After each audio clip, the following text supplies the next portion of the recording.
Sanibonani ekuseni, iyanibingelela yamanyanda intokazi, nazi engingena nazo.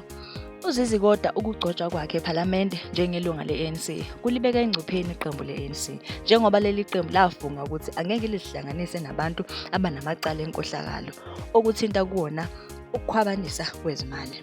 Manje-ke uZizi kodwa akakulungele ukubonakala ezinhlelweni zokumela i-ANC ePhalamende.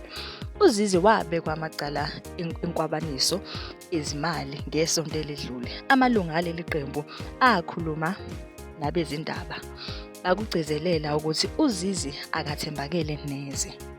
Ukodwa wesula esikhundleni sakhe ngenyanga eyedlule sobu-Minister of Sport. Kulandela wona lamacala abhekene nawo.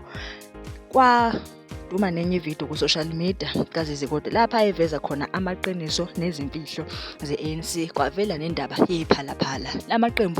Leli qembu le-ANC amalunga alo ezinye zezinto ezenza ukuthi akhathazeke ngoZizi kodwa ukuthi akuyona indoda ongayithemba lena, isangabajikela noma yinini. Ukubuyela kwayo ePhalamende njengelunga le-ANC kufaka i-ANC engcupheni. Ngiyalibeka lamo dabula manje, eyamanyanda intombi ithi nisale kahle.